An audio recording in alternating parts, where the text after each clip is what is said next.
All right, we're going to move from correlation into regression lines. So linear relationships between two quantitative variables are super common. They show up everywhere. People get bored on Reddit all the time and will plot two things against each other just for fun. And we know that correlation measures the direction and strength of these linear relationships. So what we would like to do is be able to find a way to summarize the overall pattern by drawing a line on the scatter plot. So this particular scatter plot that we have pictured here is showing weight and height for each person. So each dot represents a person and their weight and height.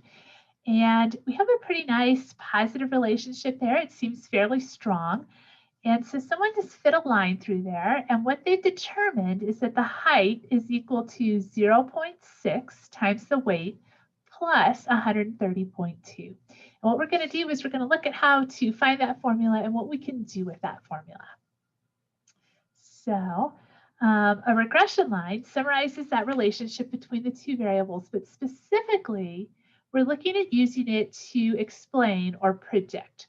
So we'll have that independent variable that's on the horizontal axis, and we'll have the dependent variable on the vertical axis.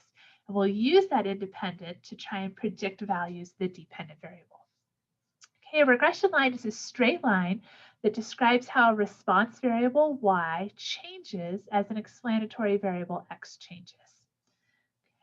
So we have two ways of interpreting that. So y equals mx plus b, and hopefully you remember a little bit of this from high school. So m is that slope.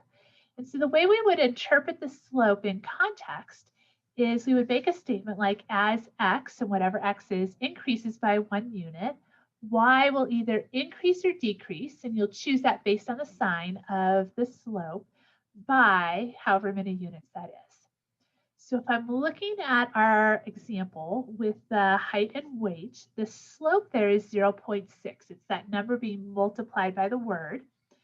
And so my x variable is weight, my y variable is height. So my interpretation would be as the weight increases by 1 kilogram, the height is going to increase by 0.6 centimeters. Okay, so that would be how I would interpret that one. And then the intercept, so that's the b that's in the equation. And our interpretation statement for that is when x is 0 units, y is whatever the variable or the intercept value is units. So here, our intercept is 130.2. Okay, so my interpretation would be when the weight is 0 kilograms, the height is going to be 130.2 centimeters. Okay, so that would be the sentence I would write. And then there's a little note here. The intercept is needed to draw the line, but it's not always meaningful in practicality. And this would be an example of this. Can you imagine somebody that weighs 0 kilograms, but is still 130.2 centimeters tall?